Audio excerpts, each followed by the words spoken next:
A very good afternoon, ladies and gentlemen. Welcome to SmartAgriHubs Regional Cluster Tour for Ireland and UK. The webinar will run from 2 p.m. British Summer Time to 4 or 3 to 5 Central Europe Summer Time. Just a quick overview of the agenda today. We start with our Regional Cluster Tour, followed by open calls, our two flagship innovation experiments and that are taking place in our region, and then we take some questions. We move on with our three EU projects, Atlas, NIVA and agri-food, presenting on their pilots as part of their projects. We might take questions after that, and then finally we will have fair share digital tools for farm advisors, Katie and Innovate UK for funding opportunities, and AgriEpi as a digital innovation hub and competence center in our cluster presenting. Questions will be addressed also at the end of the webinar. Some tips: all attendees are muted, but they can ask a question via the question box or function in your dashboard. Please type who the question is for and then add your text. If the question is posted directly after the speaker's presentation, they will answer publicly. If not, if it is during another presentation, then the presenter will respond privately online. Of course, the organizers will be monitoring the questions consistently, and if we are running out of time, we will respond directly to the participant after the webinar. We would also like to ask the presenters and to remind them to stick to the allocated time. The webinar is recorded, and we will share these as well as all the presentations with the attendees after the webinar. So let's start with our regional cluster tour for Ireland and UK.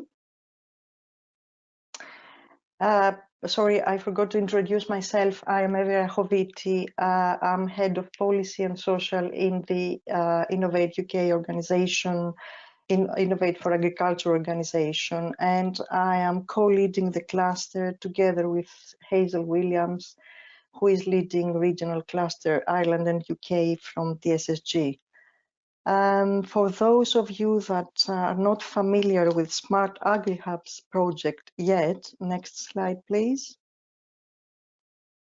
SmartAgriHubs is a 20 million euro Horizon 2020 initiative aiming at accelerating the digital transformation of the agri-food sector in Europe by means of encouraging and supporting innovative experiments called Flagship Innovation Experiments, and by building and expanding a European network of supporting organizations called Digital Innovation Hubs. Next, please. So which are the concepts we are using in this project? We are, first of all, we have a layered network of competence centers and digital innovation hubs organized in 9 regional clusters. Multi-actor innovation experiments interacting with digital innovation hubs. We have the innovation portal, which supports the whole ecosystem, and recently we have the innovation services maturity model for our digital innovation hubs. Next, please. So what we were expecting as regional cluster from the SmartAgriHubs project, what are our ambitions from this project as regional cluster Ireland and UK? First of all, a farmer-centric network that works together to create a more competitive and sustainable agricultural sector. Second, we wanted a portal for all involved in the digital transformation of the agricultural sector, and a portal that gives access into Europe and builds a long-lasting ecosystem beyond the lifetime or far beyond the lifetime of the project. We want to expand the network of our supportive organizations in order to accelerate the development and uptake of the digital innovations. And finally, we wanted a true multi-actor approach and collaboration that actually facilitates matchmaking, knowledge exchange, and training. Next, please. Which is the role of SmartAgriHubs as we see it in reaching out these ambitions? First of all, SmartAgriHubs supports Flagship Innovation Experiments that have a high TRL level in order to impact the farming community. It supports digital innovation hubs to align with farmers in their digitalization needs. The portal gives access to knowledge and seamless communication between stakeholders and knowledge providers. And the project successfully orchestrates the services provided by digital innovation hubs and competence centers. And also recently it provides a tool to assess the maturity of their services. Next, please. What are the activities we have carried out so far? We had interactive activities, face-to-face meetings, participating in events held by digital innovation hubs and competence centers, as well as in our own activities. We last year participated at Agritechnica and gave a talk at this event in Germany. We launched the portal in Dublin back in September 2019. We hosted and participated in over 50 meetings, including venture capitals, embassies, digital innovation hubs, KTN Innovate UK, consortium building events, farm demonstrations, and other meetings with agencies across Ireland and UK. We also continue to host online events this time, of course, and meetings throughout this pandemic period. We had our social media week last year focused on our regional cluster. This year just finished last week, focused on our innovation experiments. We have a regular conference call with work packages. We have conducted surveys on farmers' needs and ambitions. You can see this report uploaded in our portal. We supported our FIEs on their technology requirement report, and all our actors in our ecosystem were and are successfully involved in the SmartAgriHubs newsletters. Next, please. Our achievements so far within these 18 months, we have identified over 250 actors, both in Ireland and UK. Currently registered in the portal are 60. We are working with the others to register them in. We also continue to build the network with actors by hosting and supporting events, and also by having inspiring talks and meetings with agri-tech hubs and their role to connect multiple actors in the network to generate new innovation experiments as part of the upcoming OPEC goals. We created a video in the beginning of the project, video content, to drive the project in our cluster. We provided input on the special edition of SAG newsletter, of SmartAgriHubs newsletter, on COVID challenges and responses with our own examples, and we also gave some interviews as TSSG and I4Agri on our response to COVID pandemic challenges. Next, please. Next slide. Yeah. Johanna, next slide, please. I clicked the next slide. Okay, Don't you see it? Yeah, now you can see it. As part of our regional cluster, we have supported the launch of the Precision Agricultural Center of Excellence. That was back in May 20th, 2019 in Ireland as a digital innovation hub.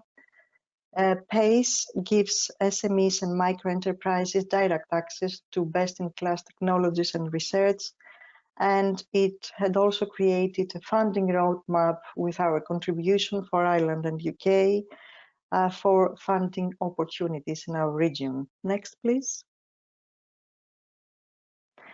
but we also encountered difficulties in the beginning of the project mainly. So from an early stage, we saw that the network expansion was hindered as the concept of the project was complex with little or differing understandings of what the project would deliver in the end. We also saw at an early stage that digital innovation hubs and competence centers could not see the tangible benefits of being involved in the project. And I want to say that today there are still some misconception of whether the ecosystem will be sustainable after the end life of the project. So what we did to encounter these difficulties with the regional cluster lead and me as co-lead, we have disseminated the information of the SmartAgriHubs project and the portal and the benefits of getting all involved while continuing to build the network. We were and we are engaged heavily with Work Package 1 of SmartAgriHubs on building information that can be disseminated via our social media, website, newsletter, and on this last quick response to COVID so that an understanding of the project is more comprehensive. Next, please. Next one. Sorry, it's now it worked. And through this process and the difficulties and the challenges, we learned some lessons. So we suggested to Work Package 1 to host a private chat room on the innovation portal. This is, and I say private because it's only for the actors and the stakeholders that they have registered in the portal and they are part of our network. You can follow this link here once you registered in the portal and once you have created your account. We have welcomed the digital tool to assess the maturity of the innovation services of digital innovation hubs. And we encourage the collaboration between proto hubs and mature hubs. And finally, since there is a new term in Europe, digital innovation hub nodes for the multi-digital innovation hubs who already work together, we said that this network should become more visible on our portal so that the depth and breadth of services offered is really very obvious. Just a last word about our private chat room. We are hoping to populate this with more information to disseminate on our network, to communicate about the upcoming open calls and also on open calls, ongoing open calls across Europe, Ireland and UK, share information on the deliverables of our Flagship Innovation Experiments, as well as information about innovation experiment across our countries. We want to share information on ongoing concerns within agri-tech sector and COVID, and mainly and basically we want to have a feedback on impact of SmartAgriHubs project within our region, and of course to highlight the challenges that you and your organization feel could overcome with the support of the project. And that's for me. Very quick. Thank you very much. Here you see the contact details and feel free to contact us for any question or any meeting you want to have within our network and in order to improve our ecosystem. I will introduce now Harlan Sundmaker to present us the SmartAgriHubs Open Call. Harald is a senior researcher at ATB in Germany. Since 1998, he is working as scientific staff member of ATB in consultancy and research projects, overtaking the role as local project manager and project coordinator of international projects. In SmartAgriHubs project, Harald takes care of for the open calls, supporting the expansion of digital innovation for the agri-food sector, managing cascade funding for startups and SMEs, as well as for research and innovation initiatives. In the IOF 2020 large-scale project, Harold is managing the work package in IoT technology reuse. Harold, the floor is yours. Thank you so much, Evie. And thank you very much for your introduction of the project. I think this also helps about the understanding of what I'm talking about. So welcome also to my presentation. My name is Harald Sundmaker. I'm very happy for being able to talk to you about the open call we're organizing in SmartAgriHubs. Therefore, can we go to the next slide, please? When now having in mind digital transformation, I think also Evie was already introducing this from different perspectives of what also the regional cluster is doing.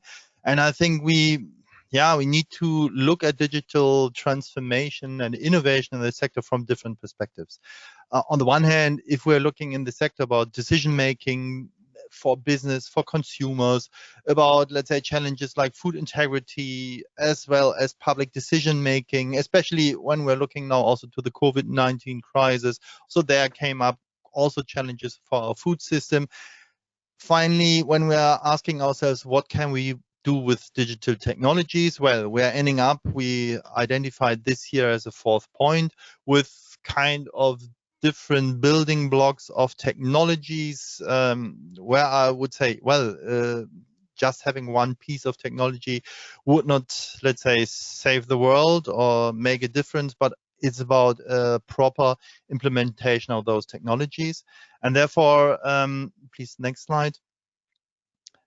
When aiming at this digital innovation, when we are talking about Smart AgriHubs, we are a quite large project. So we are there for 4 years. And we would like to support the sector or the agri-food domain and economy with diverse activities, perspectives. And one of those is that we are also organizing open calls, because we said, well, one thing is that we had a plan in the very beginning, but we would also like to learn and also to validate the concepts we had in mind, and also see what concept really works, what not so good. And then we also elaborated now for quite some time on the requirements from the sector and how we can really set up now new initiatives really to validate what are the best ways towards digital innovation. And as also Evie was already introducing about the digital innovation, also they are teaming up to, as there is a lot of cooperation. It's not just about one organization, it's a lot about the networks. And therefore, we see in the moment also from the open calls, the digital innovation hubs as somehow the key enabler in this environment, as a, let's say, driver for innovation, especially those which, well, are thinking possibly, well, where shall I go? What are the best ways in this direction? Therefore, please, next slide. So I don't want to go in all the details of the project. So anyway, we can share the presentation afterwards. Therefore, just to remind everybody on this potential services of a digital innovation hubs, we think that these are sets of services which could really help from different perspectives, as you see here, the grouping of ecosystem, technology, and business, which could be really helpful for organizations which are possibly not already so far ahead on the digital innovation pathway, but which are really thinking, well, if I want to start with this or that direction, what is the best direction? Which knowledge do I need for that? Therefore, please, next slide. And what is the best model for a digital innovation hub? How can I really access those services? Because if I have an innovation experiment, as we are calling it, which is supported by a regional digital innovation hub, but also by a topical network of competence centers. So possibly I'm asking myself, who has really knowledge about robotics in my field of, or my problem field? So whom can I talk to? And also this network shall also facilitate all this collaboration from a regional as well as, let's say, competency perspective. And therefore, we are also asking ourselves, what is the best way to approaching that? Therefore, please, next slide. we are doing open calls for, let's say, new teams which are joining us on our journey, really to understand what are the best way for this type of digital innovations. And especially in the moment, the funding also on the next open calls is mainly targeted at the funding from SmartAgriHubs, at digital innovation hubs. So what we want to do is really support the realization of innovation experiments. So we are supporting the digital innovation hubs that they can take care in their region, because the digital innovation hubs know what is going on there, to support innovation experiments. And then we said, well, for that, we from SmartAgriHubs would cover 20% of the overall cost, while mainly assigning this cost to the digital innovation hubs. Therefore, as we are listing here, maximum 20% is for digital innovation hub service provision, while they would support the teams in realizing their innovation experiments. Please, next slide. The basic idea was we changed all this due to COVID-19. We even had a pivot of our initial open call scheme. In the beginning, we did not think on the COVID-19 pandemic, indeed not. Well, we had already 2 open calls, which are already closed, where we are now making the selection. And in this week, more or less, also the remaining teams are informed about the results, and they would start their project somewhere in July. However, in July, we will also restart the system open call and expand the network open call. Please, next slide. Where we are thinking for the restart the system, this is a kind of hackathon type of activities which we would like to support more on a medium-term effect. So what can we do to live in the new normal? That's more or less the idea here. And there we would support digital innovation hubs realizing such hackathon, datathons, challenges with 20% of their costs in doing so. So I'm not talking about all the details. We have documents on this, even the open call program document, which you can already download by our website. And expand the network. This is specifically looking at supporting digital innovation hubs to support the setup of innovation experiments. That's the main focus of this open call. While there we are talking about, let's say, also a large amount of money. We are thinking in the moment up to 4.5 million euro, which we are making available via a continuous submission scheme. This shall be open until July next year, and where we are then evaluating in batches. In the moment we're thinking to start with monthly batches, then we will observe this, if this makes sense, monthly or bi-monthly batches of proposals, and then proposals can hand in their proposal when they think is the appropriate time. Also here we are supporting 20% of the total budget of activities. Well, all the details will also be then in the open call documents, which will be communicated soon in July. So please, next slide. Therefore, that's more or less the scheme where we think this restart is more or less a little bit initiating, mobilizing the community. As I said, it's opening early July, like the expand open call. Well, indeed, the expand open call with the innovation experiments, we are thinking that they will last, let's say, the realization of those might last up to 2022. So also more, let's say, longer projects where we think the restart open call for hackathon type of activities are, let's say, obviously not so long programs, but well, there might be differences. At least we would facilitate, especially this kind of collaboration in the network. On the one hand, for innovation experiments, as well as hackathon type activities, where we are also thinking that a hackathon is an ideal tool also to identify initial innovation experiments and identify what is really, what are the real potentials in a region for a specific topic. Please, next slide. Therefore, I was also putting some links on this slide. You can also already go to our website. There's also the forum, what Evi already announced. Just for you need to register without any, let's say, costs or rules associated to this, just that you are registered, and that we also know who's writing, for instance, in the forum, who's joining there to the network. And there you can also ask questions, and we will have a daily look at those questions, and that's a very easy opportunity to, let's say, also answer your questions more or less on a daily basis. So therefore, thank you very much for your interest in joining this presentation. And of course, if you have later on further questions to me, just post it in the chats or also at the end. Thank you very much. Thank you very much, Harold, for your presentation on open calls. We are looking forward for restart and expanding open calls. Thank you. I will now invite Katie and Tom for presenting Flagship Innovation Experiment 1. We start with Katie. Katie is a research technician based at Jagask, the Agriculture and Food Department Development Authority on Ireland. She works with Vista Milk. She completed a Bachelor of Science on 2018 with Massey University, New Zealand, and last year she moved to Ireland to gain an international perspective on sustainability in the dairy industry.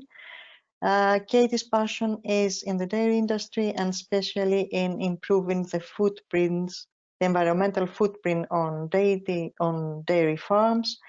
She is going to present the farm sustainability audit. Katie? Hi, thanks, Avi. So, as Avi said, my name is Katie Starsmore, and I will be talking alongside Tom, who will speak after me, and we will also work with Lawrence Chalou on this project. Next slide, please.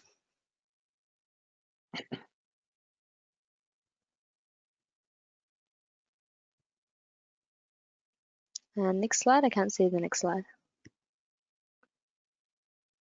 There we go. So under sustainability, we are looking at 5 main areas. So we're starting off with the greenhouse gas and nutrient efficiency, also looking at the water and energy use on dairy farms, as well as the animal welfare. Next.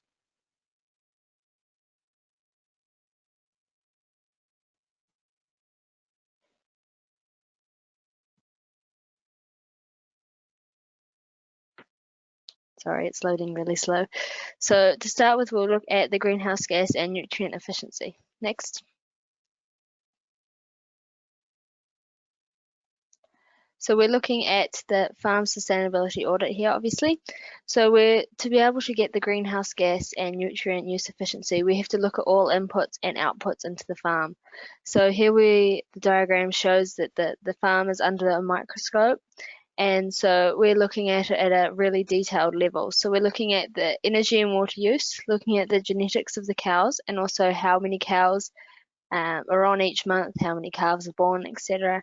Also looking at the fertilizer usage on the farms and the agri-trading information. So that includes stuff like concentrate pellet usage.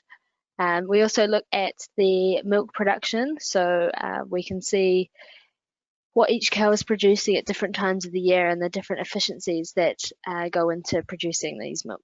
Next slide, please.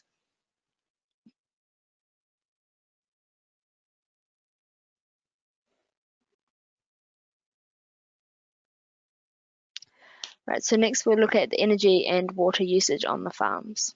Next, please. So this is collected through remote data collection. So it starts off, for example, at the power meter on the farm, top left of the diagram there. Then the information is sent wirelessly to the modem, then onto the mobile phone network. This then gets onto the computer and we can create reports. We're aiming at producing a website for the farmers in the project to be able to log on and see their real-time usage. So they can spot things like a water leak pretty quickly without having to search the whole farm and what area it is. As we have so many meters on, they should be able to detect what area of the farm it is on. Next slide, please. So this is an example of what the water meters look like. So they are taking information from the water and sending it electronically. Next, please. So for the water component of the project, we're looking at the total water usage and then breaking it down into these 4 different sections. So we have the parlour usage, so what is used during milking time. We also have how much hot water they use. So hot water is used for washing the milking plant. So it will be interesting to see the different washing routines and everything from different farmers. Also the wash down water, so to clean down the parlour after milking, and also the cow drinking water. So we would expect in the drier, warmer months that the drinking water would increase. So we have real-time data for this coming up in the future. Next slide, please. This is an example of the electricity monitor that we use on the farms. So next slide, please.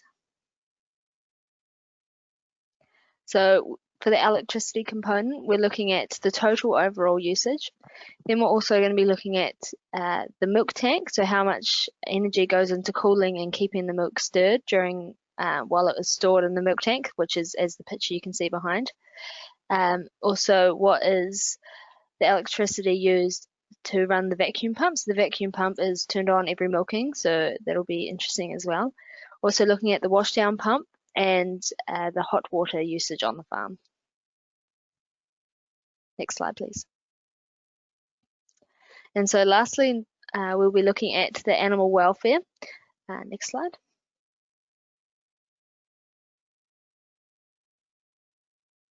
So we are planning on installing automated body condition scoring units for the 20 farms that we have on this project. So this should be able to electronically figure out what the body condition score of the cow is, and then we can get averages and see how the cows are coping body condition score. Like if it's dropping, obviously there's some issues there that the farmer may not be aware of as early as what we can tell. But we've had a few issues with that, and Tom will talk about that after me. Next. So along with all of the information that we are taking on the farm, we're also getting information from the milk processor. So that's obviously getting how much milk is picked up every day from the farm. But they also have co-op, which means that they have a record of all of the fertilizer and the concentrate feed that's purchased for the farm. So we get an actual direct link between the co-op and the product.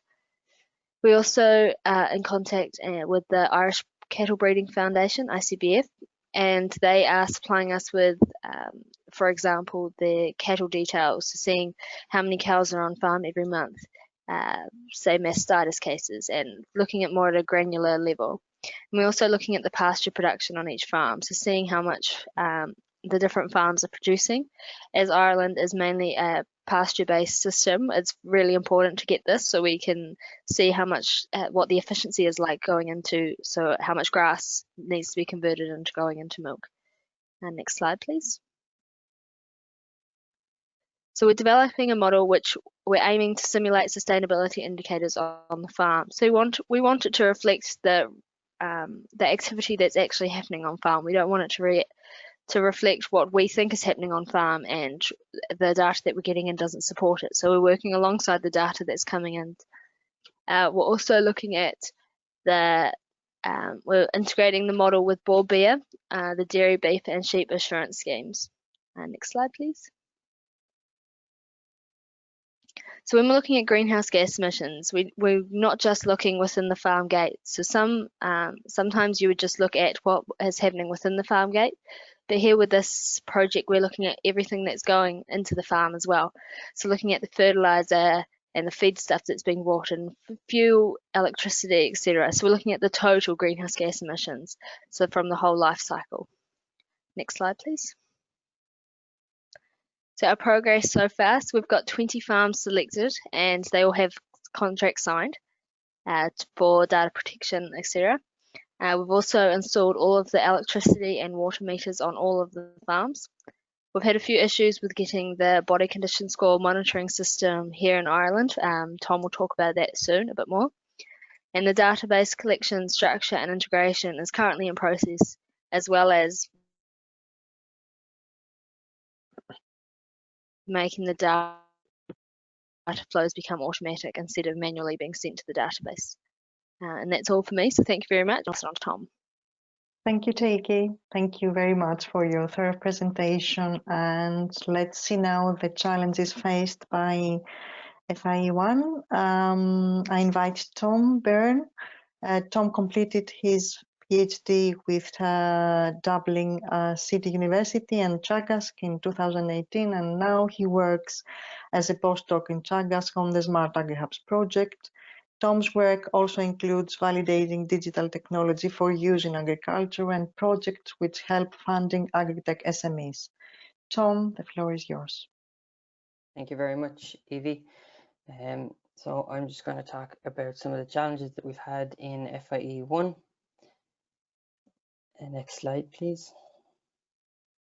So just to give you a bit of background, as Katie was saying, one of the key sustainability metrics is animal welfare. And while we do have some ICBF health records, we wanted to take that a step further, and so we turned to body condition scoring. Body condition scoring is a measure of how much fat is on the animal, and the Irish scale goes from 1 to 5. And here you can see two examples of that, where 1 is a very skinny animal and 5 is a very fat animal. And you can see some obvious welfare differences between these two animals. This is traditionally done manually by a trained scorer, but as we have 20 farms, this can be quite labor intensive and oftentimes subjective. That's why we move towards automatic body condition scoring. This is where we have our body condition score cameras above a raceway, and as the animal walks through, her tag is read and the cameras capture a 3D image of her back. This 3D image then is converted into a body condition score with the specialized algorithms developed by the company. But we have to make sure that these algorithms are giving us correct values. So we have to do some validation. Next slide, please. And we have done this work in Chagask before the SmartAgriHubs project, where we placed the body condition score camera over a crush. We got 2 manual scorers, which were trained professionals who have been body condition scoring animals for years. And approximately 1,000 body condition scores were gathered. And when we compared the 2 scores, they had a correlation of about 0.69. And when we compared the camera to the scores, it had a correlation of about 0.7, showing that the camera is as good as manual scores. This work has been since published, but if we just, thank you. So this body condition score camera came from a company called Ingenra, and when the SmartAgriHubs project started, we were all ready to go and set to install these cameras on our 20 farms. However, since then, Ingenra has ceased trading and is no longer providing the cameras. These are, it's quite a scarce technology, but additionally, it's scarce to be independently validated for the Irish scoring scale. So this was a difficulty at the start of the project. However, since then, a company called Biondi Engineering has acquired all the technology and the IP. So now we are ready to continue this section of the project with Biondi Engineering and the validated cameras. So that's our first challenge. And then if we go to the next slide, please, I'll briefly talk about our second challenge. I won't go through this entire slide, but this, you can see an overview of all the data that we're gathering as part of this Flagship Innovation Experiment from ICBF, our on-farm sensors, from the cooperative societies Dairygold and Glanbia, and Pasture Base Ireland. Basically here you see we have maybe 6 to 7 different sources of data, and collating all that data, managing it and making sure it automatically flows into a central location can be quite a challenge. So if next slide, please. So to do this, we have our coding partner, Code Plus, where they will be in charge of setting up the central database and ensuring everything is working okay. Each of the companies, say ICBF and our on-farm sensor companies, and will be in charge of getting the data to the database, and then with the help of Chagask, Code Plus will develop the calculations, and will include the models so we can get valuable animal welfare, carbon footprint, and efficiency of resource usage variables out. And we feel this setup is going to be sustainable into the future, and it'll be possible to be deployed nationwide. But that's all for me. Thank you very much for listening. Thank you, Thomas. Thank you for sharing with us the challenges of FIE1 and the progress. Thank you, Katie.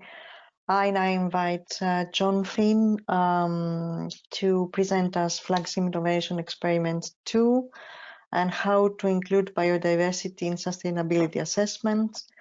John is a Chagas researcher in biodiversity and agricultural ecology. He conducts research on grassland ecology, multi-species mixtures, conservation of high nature value farming systems, and quantitative assessment of agricultural sustainability. John, welcome. Thank you, Avi, and good afternoon, everybody. So today what I'd like to talk about is a combination of technological approaches that we're using to improve how do we improve the inclusion of biodiversity in sustainability assessment.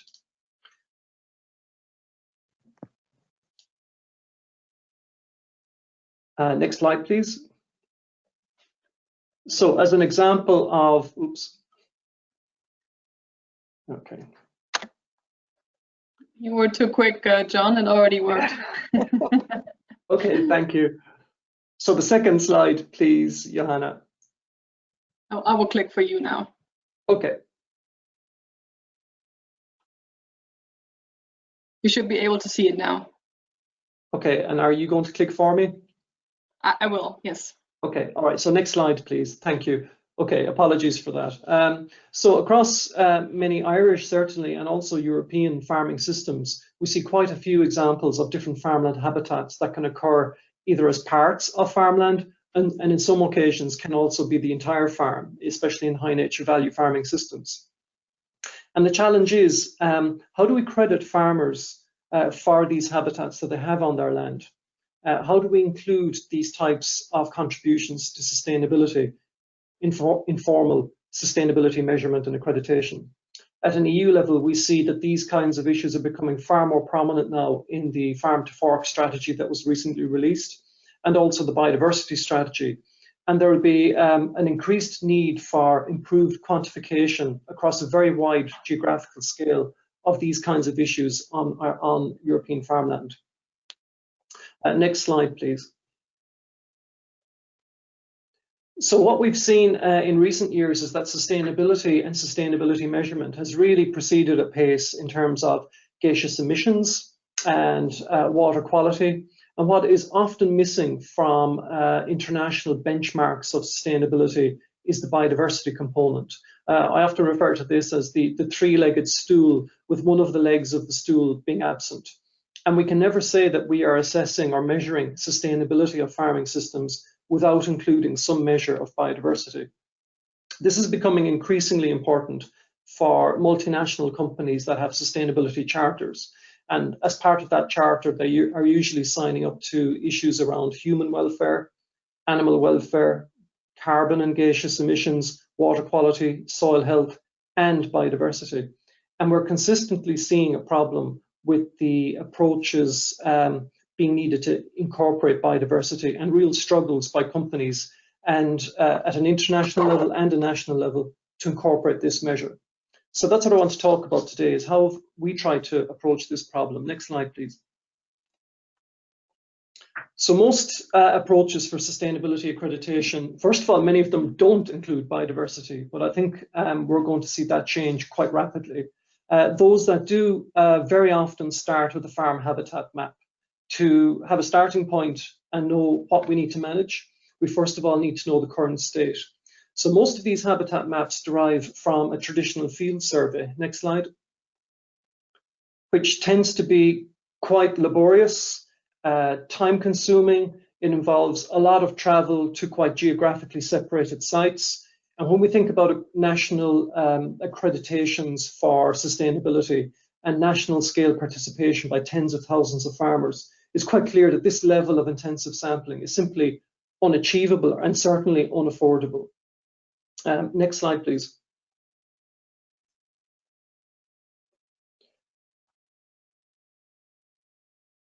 So the real challenge is, how do we go from this, which is an outline of a representative farm, which is different types of land uses that are not entirely clear. Next slide.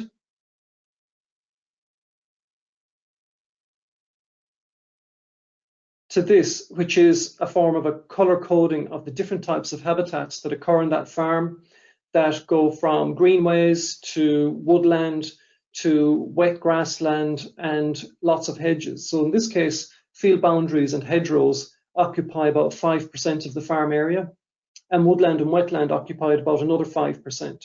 So quite simply, this is the challenge. How do we assemble this kind of information without the huge costs required to do a field-by-field visit to every farm? Next slide, please.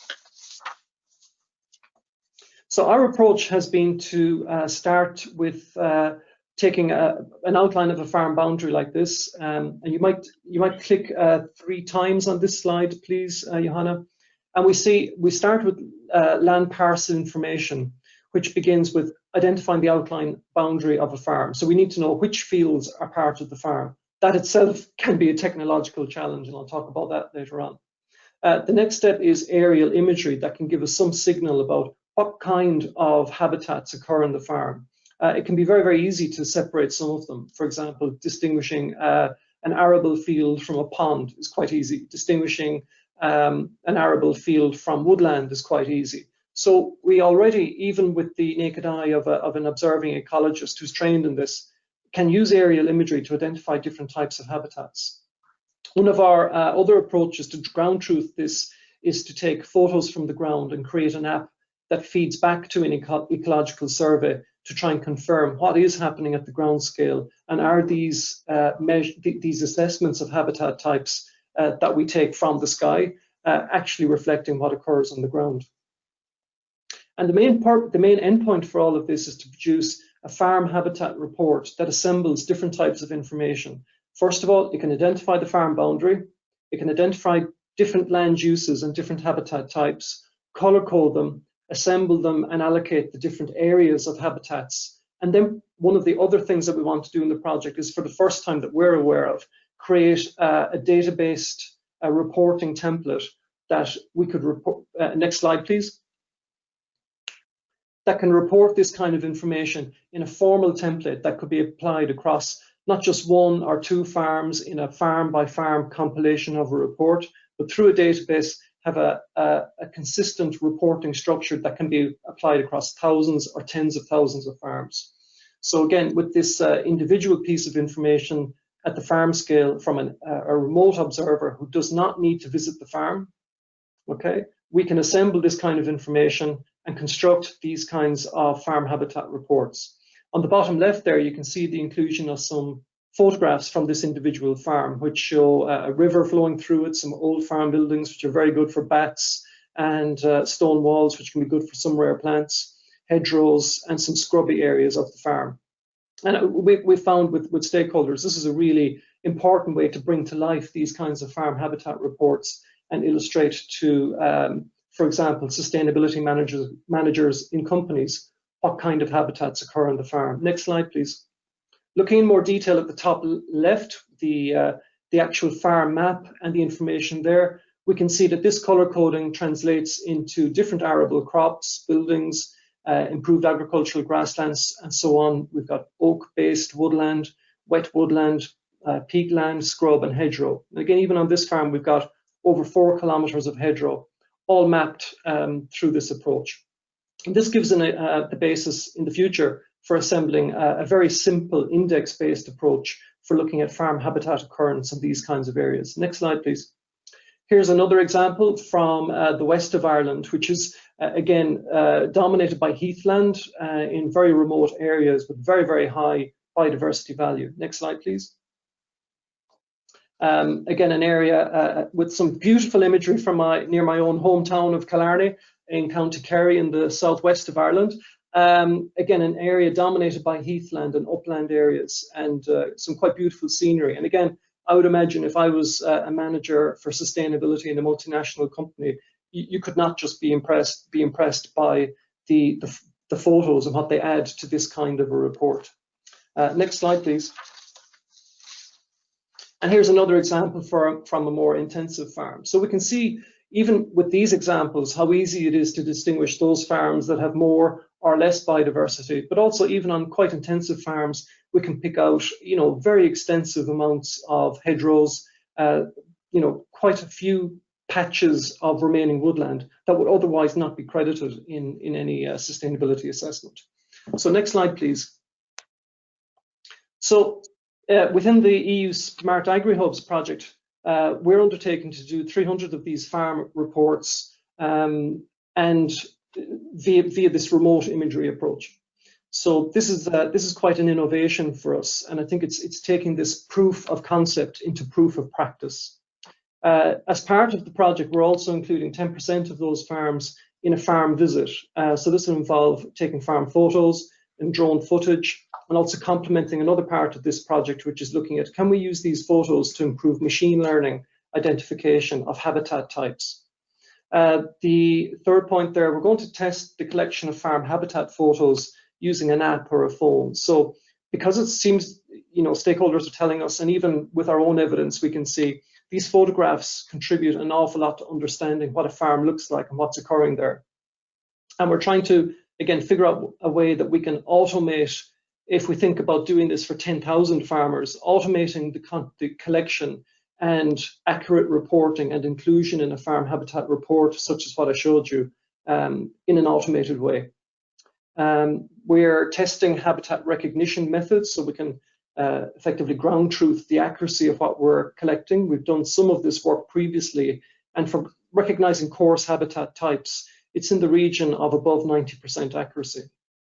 What's really interesting in this project is that the specific, or I should say even more interesting, is that the 300 farms that we've selected are actually part of our Irish set of the Farm Accountancy Data Network. So these, the European collection of farms that contribute to European scale economic and agricultural reporting. In Ireland, we've got just over 1,000 of these. And on this set of 300 farms is going to be based on the Irish set. So for the first time, we're introducing a recording of biodiversity and farmland wildlife related issues in our national Farm Accountancy Data Network set. And this is really interesting at a time when the EU is now aiming to transform the FADN to the FSDN with an emphasis on the Farm Sustainability Data Network. Next slide, please. John, you only have 1 minute. I'm sorry to interrupt. This is my last slide. Some of the challenges that we've faced have been data sharing issues around the land parcel information system. There's a lot of confidentiality issues tied up with this. We are data takers from government, and there's quite a formal process that can be undertaken to acquire this data, and it can be time consuming to get it. Because of the set of farmers that we've chosen who are part of the Farm Accountancy Data Network, there are additional data confidentiality issues associated with them, which further complicates the work. In the end, I believe it's worthwhile, but these are data sharing challenges that I think we're going to face more and more in a technological agriculture and a smart agriculture, and there are very serious issues underpinning them.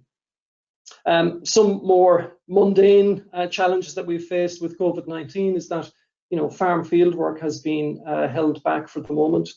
And I think that interaction that we get from farmers when we meet them face to face in our own team meetings, engaging with stakeholders, I think they've limited the kind of feedback that we've been able to get on the project, and also can hinder getting buy-in from some of our key stakeholders. Nevertheless, we've been able to make good progress on this with Zoom and other platforms instead. I'll leave it there, Avi. Thank you very much for your attention. Thank you very much. Thank you, John. Thank you for bringing up also the issue of data sharing and data trust and governance. It's really very important to discuss.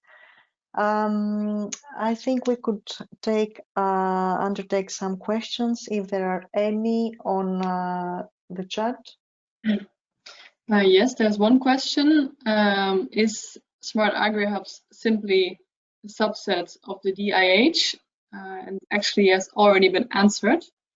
SAH is a European funded project that realizes already 28 innovation experiments as the examples presented in this webinar. Therefore, all the related stakeholders like DIHGs, CCs, farmers, ICT providers, economists, researchers, and other bodies are part of the project. So is there anything to add to that, Avi? No, I think it's thorough answer in the time we have. Is there any other question? Otherwise, we can move on to the next. No, there's no presenter. question as far as I can see. Then thank you, John. Thank you very much. Then I will introduce Christine O'Mara to present us the EU project NIVA and the pilot case study for I think, Christine, on geotagged photomobile application. Christine is a commercialization specialist with TSSG, currently focused primarily on agri-projects. In addition to NIVA, Christine is working on agri-food, leading TSSG efforts to build out a local digital innovation hub and to participate in and expand the broader ecosystem and network services relating to increasing robotics adoption in the agri-food sector. Christine, please. Thank you very much for the opportunity to talk about this pilot, which TSSG is part of, along with Teagasc and the Department of Agriculture, Food and the Marine, the interdisciplinary Irish team that are leading this effort. If you'd like to move on to the next slide, please. So it's this project, NIVA, New IACUS Vision in Action, is a H2020 innovation action, which was funded in response to the call for digital solutions and e-tools to modernise the Common Agricultural Policy. The project coordinator is Wageningen University and Research in the Netherlands. There are 27 partners in total, and that includes 9 paying agencies and a number of technical partners and research performing organisations. We're just approaching the end of year 1 of a 3-year project. Next slide, please. So the overall objective, I suppose, of NIVA recognises that IACUS, which is essentially the administration framework underpinning CAP, has a lot of different implementations across member states. There's a lot of data linked to IACUS that is underutilised and could be utilised for different purposes, including agro-environmental monitoring. So NIVA is essentially about improving efficiencies, reducing administrative burdens, and also just unleashing the power or realizing the value of the data that's tied up within the system. And specifically, there are 3 main challenges that NIVA addresses. Number 1 is this whole area related to innovations to simplify CAP governance. And the geotag mobile photo application, which we're working on, is one example of this, whereby farmers could use this application to take a photo to resolve an outstanding query related to particular use, agricultural use of a land parcel, and that would avoid the need for the Department of Agriculture to dispatch an inspector to verify the claim. It's also about reducing the administrative burden to farmers. Another group within the project are working on pre-filled applications. So the application process itself is quite complex and time consuming, and it is hoped to simplify that by pre-populating a lot of the data. And finally, an objective, one of the big objectives is related to this idea of using the data both within IACUS and related to the applications for broader use. So it's things like capturing data from the farm management information systems. Next slide, please. So there are 9 pilots in total within NIVA, and they're grouped into 5 different headings, if you like. You've got seamless claim, self-certification, related to monitoring, and then you have the standalone pre-filled applications and farm registry. And moving on then to the next slide, use case 4A, which is essentially about developing a mobile application which will link to a back-end server with and for Irish farmers. And essentially this means that the Department of Agriculture, when it has a query relating to a specific claim, can issue a notification to the farmer who will open the mobile application. They will be given information on what the query is, which particular land parcel information is needed. They'll be given guidance on how to take a photo and whether the photo is valid, and that photo can then be submitted to hopefully resolve and expedite the claim. It's a multi-actor approach, and specifically that's what I want to talk about today. The effort is being led by the Department of Agriculture, Food and Marine. We're working with Teagasc behavioural scientists within Teagasc, and we are primarily responsible for the mobile app development in the telecommunication system and software group. Next slide, please. So we think we've adopted quite a rigorous multi-actor approach to have a really structured and structured methodology to how we collect feedback from the various stakeholders for which this application is important. And it's very much influenced by the design thinking process with the 5 steps of empathize, define, ideate, prototype, and test. We're at step number 4 in this process, and I'll guide you through a little bit of what we've done in each of those 4 steps as we seek to work with all of the key stakeholders to build this mobile application. I suppose what underpins the importance of the multi-actor approach is a report that came out late last year from the IFA, and it was a pretty comprehensive survey of farmers. And that report indicated that 49% of farmers did not feel very comfortable with or confident with technology. So for this mobile application to be useful and impactful and adopted, we really need to ensure those stakeholders and other key stakeholders are on board with the process and influencing the process. So moving on to the next slide, please.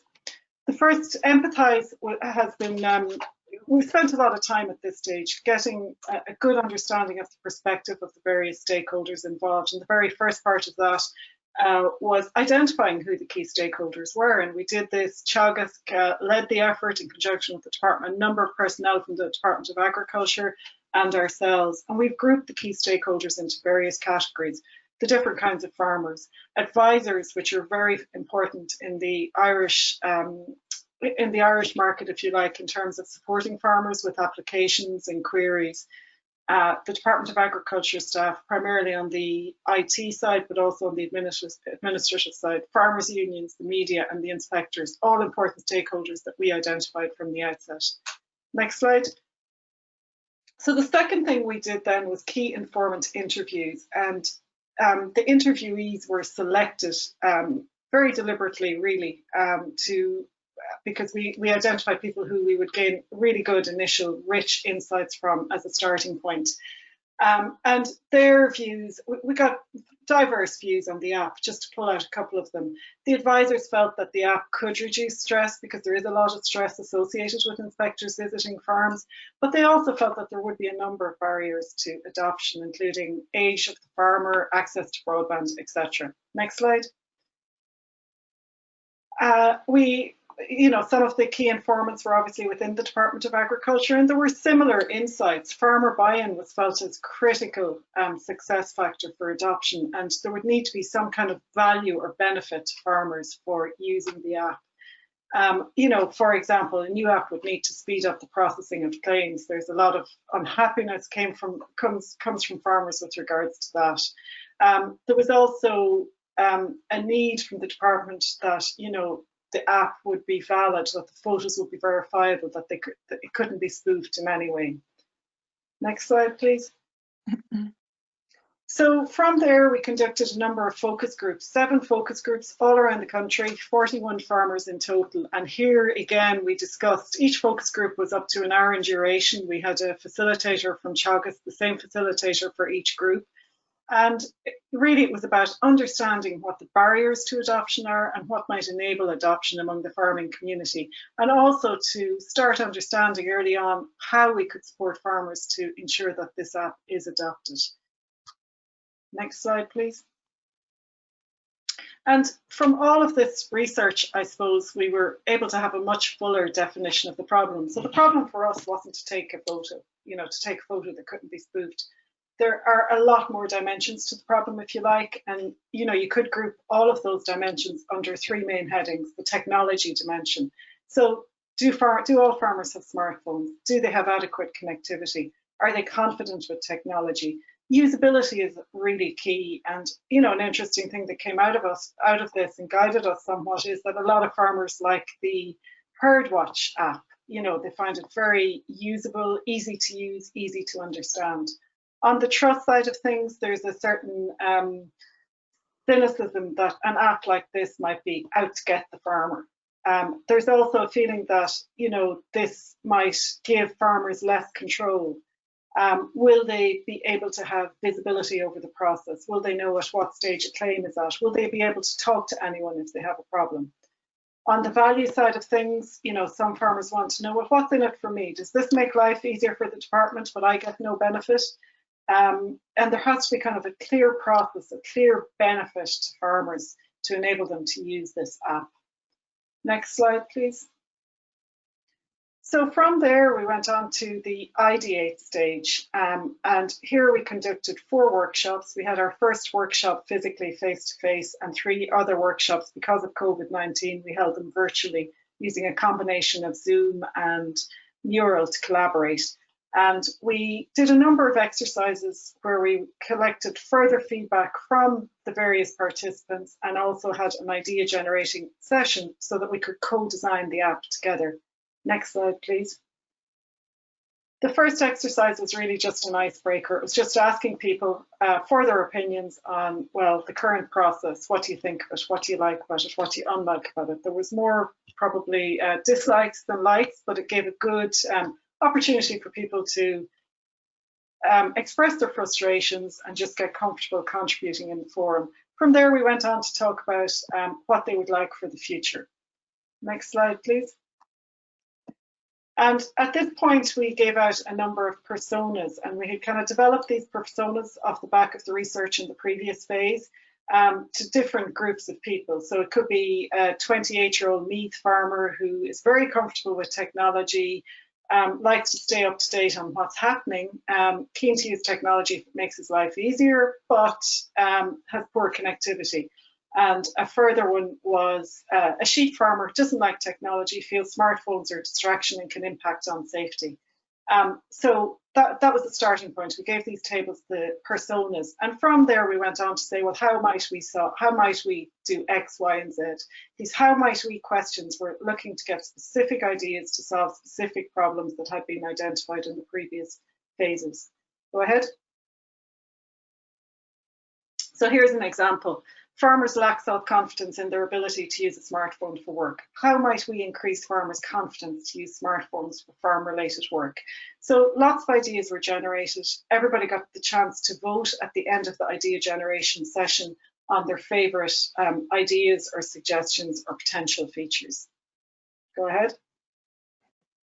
1 And minute, now, Christine. okay, yeah, I'm almost finished. So from there, we went into the prototype development phase, and we've the design was completed relatively quickly based on all of this feedback.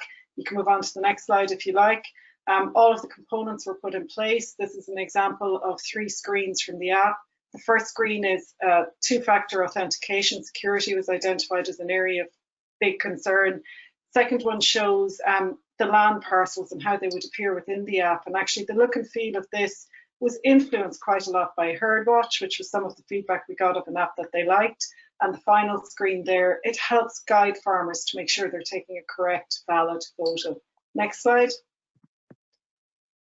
And I suppose just to wrap up, you know, we've used the Ionic framework to develop the app. The main components are complete, and we have a lot of different security features built into the app.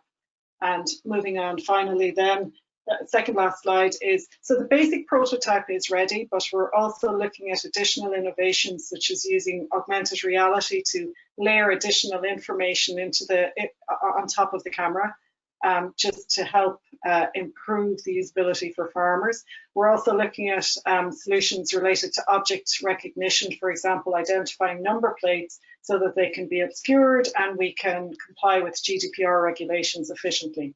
And final screen then is just where we're at today, where we're at right now. We're finalizing the prototype and completing in-house testing. That will lead on to trials in Ireland. And from there, we will move on to evaluating the results, refining the app, and then extending the pilot to other member states next year. Thank you for your time. Thank you very much, Christine. Very interesting presentation. It's always nice to hear how technology innovation is developed for farmers and with the farmers. I now invite Eric Peckerit, if I pronounce it well, to present us the agri-food pilots and network. Eric is a program manager at Wageningen University and Research, where he leads the Wageningen Robotic Project portfolio. He is a network coordinator and regional cluster leader of Northwest Europe at agri-food, and he holds several positions in advisory boards, EU robotic topic groups and EU projects. He has a background in mechanical engineering, and he has worked in several positions prior to Wageningen University in Philips and agri-tech cooperatives. Eric, the floor is yours. Thank you. Thank you. So you can skip the first slide because you mentioned everything. Thank you for inviting me. Okay, so I'm from the agri-food network, which is also a digital innovation hub network as SmartAgriHubs. And I'm very happy that that was firmly explained already, how that works, so I can focus on the differences. So we are not targeting the whole digital environment, only robotics. So our digital innovation hub network is limited to robotics. We also have regions slightly different. So our regions, Northwest Europe, is the UK, Ireland, and the Benelux, so a little bigger. We are targeting not that much the end users, a little bit more the equipment suppliers of technology and robotics and machinery. There are end users involved, of course. They are part of the system, so they align together with us, but our primary focus is on SMEs and equipment manufacturers in agri-food, and we couple that to the high-tech environments. We are started a little later, so we were very busy with building the network, have all the services ready. First regional meetings are already done. So now we are loading the network with a lot of innovation experiments, best practices, webinars, these kind of things, services you could use. We also use some of the same digital innovation hub nodes or like TSSG. I saw Christine in the presentation before. She also takes part in the SmartAgriHubs, but also is a very important hub for us in our global food, covering the whole of Ireland. So that's how we cooperate also within hubs, but I'm responsible for the robotics network. Yeah, I think that's basically it. You can look to the projects, to our key performance indicator listed in this nice slide, but I will not explain it. Next slide, please. It was asked to me to tell a little bit more about the innovation experiments. Also, we started, we do not call it Flagship Innovation Experiment, we just call it Innovation Experiment. It's basically the same.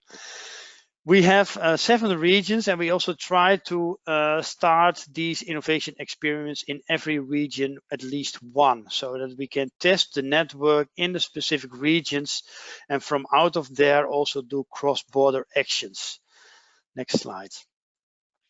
So the first innovation experiment we are now running is a soil and nitrogen monitoring and mapping robot, where we make a robot which can run autonomously through a land and can do some soil sampling and then measure moisture and nitrates concentration. So this is done by the Balkan countries. Biosense is leading this project, and so that's Serbia. And it will also enter into a smartphone app, so that you can visualize what you have seen in your field. So that's one. If you want to know more, contact me and I will guide you to the partners who build this kind of robot and do some soil sampling. I think that's basically how it should work. If you have questions in more detail, I do not have time in 10 minutes, so I only want to point out these pilot, and then you can ask me for further details. Next one. Yes, thank you, Eric. Yeah. Second one is a robotic detecting machine for okra toxins in maize. So it's also an autonomous guided vehicle, but measuring other types of things. They are measuring on the plants. This is run by Greece and also led by the University of Athens. And yeah, and it will also end in a decision support system where farmers can make other decisions. Third one. It's a vineyard monitoring system by Spain, and it combines several robots. Oh, it's gone. Yeah, I see it again. So on the left side, you see different robots, and these are actually also the partners in this project, but they are not connected. So eStratus is making a farm management system, and then we have two companies who are building robots. And now it's the challenge to make use of maximum performance of the robots, and they should enter the data into the farm management system, but also the farm management system should automatically make tasks for these robots so that they can also run from their platform autonomously. So that's the ideal situation, and in this project we would like to achieve that. Next. And it's a similar project what Germany is running. It's the Robotnik company. Where they also have autonomous platform. They are focusing a little bit more on olive fields, and they would like to measure the yield which are hanging on the tree with a mobile sensor platform. Use all different kind of sensors so that they can predict what could be harvested at the end, and you can already start selling your product before you even have harvested it. 5. Yes, that's our own project. We started at Wageningen. It's robotic harvesting. The picture you see here is our sweeper robot, and we are also really trying to make robotics to the essence, so that this is also normally the position where the harvester is standing when he is harvesting sweet peppers. And it's only an industrial manipulator, and all the technology is actually in the hand. So it's the camera, it's the illumination, so the lightning, the flashing, it's the grasp, it's the cutting. It's all in one hand. So there's robotics in one hand, and you can harvest everything in the greenhouse. It's our goal. And this is picked up by a startup, and he made an innovation experiment out of it, and he would like also to use this method, so controlling the hand from out of the camera at the robot top. This is also how you could make robotics as cheap as possible, and this should run 24/7, automatically run row to row. And we have a small video in the next slide. Let's see if it works. Yeah, at least it moves on my screen, which is already very good. And it's also difficult in webinars to make it very smooth, but I think I can see enough. So this is it. It's in cucumber, and between every cucumber crop, there are growing 2 leaves. They are removed by a knife. That's what you can see here. And our goal is to remove it automatically with a robot. And we made this robot. It's an easy robot, and it's used a vacuum cleaner more or less to grab the. That's a pity that the movie in my screen does not move so smoothly. But here you can see that the leaf is grabbed by the robot and removed from the plant. And yeah, because you have to harvest 1 cucumber, but you always also have to harvest 2 leaves. And to do that automatically, you save half of the time. I think that's basically it. Yeah, it was a bumpy movie. It's a challenge, but yeah, if I talk about robots and robots don't move, that's not good. So robot, at least I should show at least something that moves. It did not work very well, but you can look at the movie they have on the internet, and if you cannot find it, please come to me. No, it was moving, Eric. Yeah, please proceed. Yeah. Okay.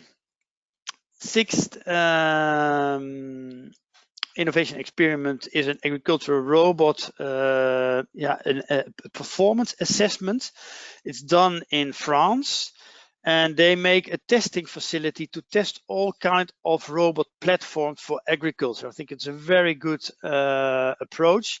So they look to ISO standards, and also they make a facility or an infrastructure where you can really test the performance also on safety of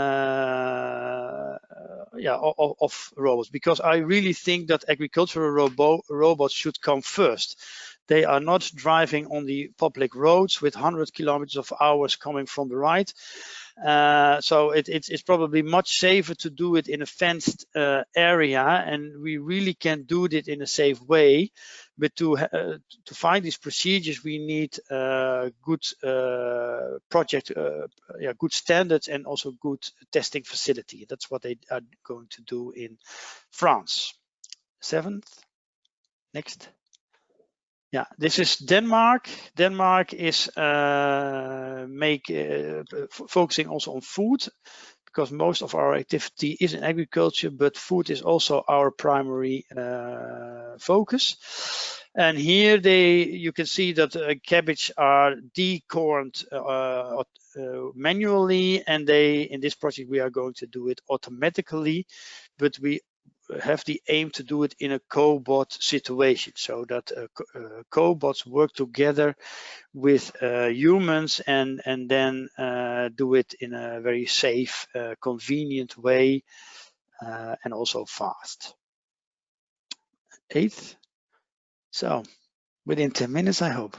Yeah, thank you, Ed. Thank you very much for keeping track of the time, and thank you for sharing also our idea on how to build synergies between the projects, that they are all looking towards digitalization of the farming sector. I think this is more important than just work on the differences. Yeah, and our agri-food is also coordinated by Wageningen, so the lines are very short. Of course, we have intensive cooperation with you, which is very good always. Yeah, I know that.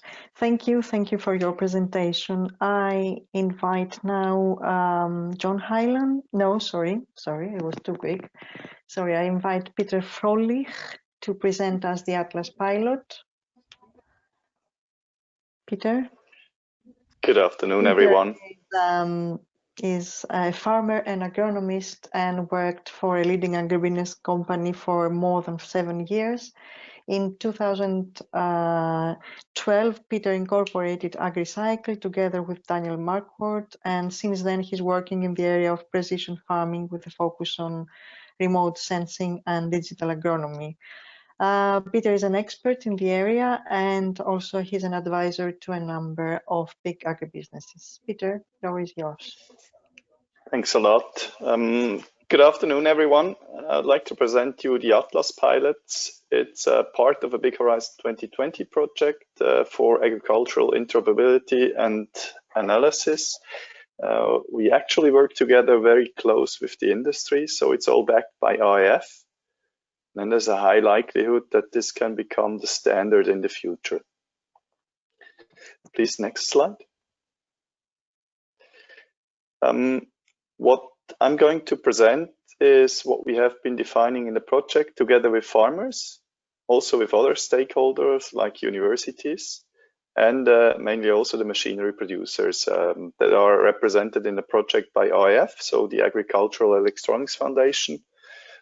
And one part of it is also that we will create 5 international innovation hubs where then all these technologies shall be able to be presented. One is established already at big scale. It's Bernburg is the DLG test center, where there's the field days every 2nd year. And we want to create more such platforms based on existing ones in Europe. Next one, please. So we have looked into different use cases with farmers, and that's more or less their, I would call it, wish list. So it starts with multi-platoon harvest, meaning different combines on a field where actually one yield map, but also a quality map is created that looks for weeds, but also for mycotoxins. We have a case on livestock behavior in actually beef, dairy, and chicken. There's material flow balance. This is about fertilization. We have things in orchards, targeted fertilization. We have drones directly interacting with tractors in the fields, irrigation, and also drivability. So let me skim through the cases one by one quickly. Please go to the next one. So the first one, and that's one that is defined in a project, is targeted application in orchards and vineyards. So what we do here is we work with a sensor box in front of the tractor that combines LiDAR and hyperspectral sensors. Also, we have IoT devices in the field, and together we actually see the tree volumes and also the disease levels, and then apply the respective quantity directly. Yeah. So please go to the next one. We have already installed quite the sensor network. Sorry, I have some echo. Could you please mute your mic? Could you please mute your mic, Thanks. the other presenters, and we only hear Thanks a lot. Yeah, thank you. So we have already installed a sensor network in Latvia and also in different countries in the project, which is like the first step. We have a bit of delay in all the things because of COVID. It was not so easy to go out to the fields all the time. Next one, please. This is the case on livestock. So what we do here is we install cameras in barns. This is done together with HP. They provide all the hardware, and then we work on AI to identify each animal and then to actually track it. Important here is that the farmer has a tool that is easy to use and can identify areas where animals are feeding, drinking, milking, laying down by himself, so that he gets good metrics afterwards. Next one, please.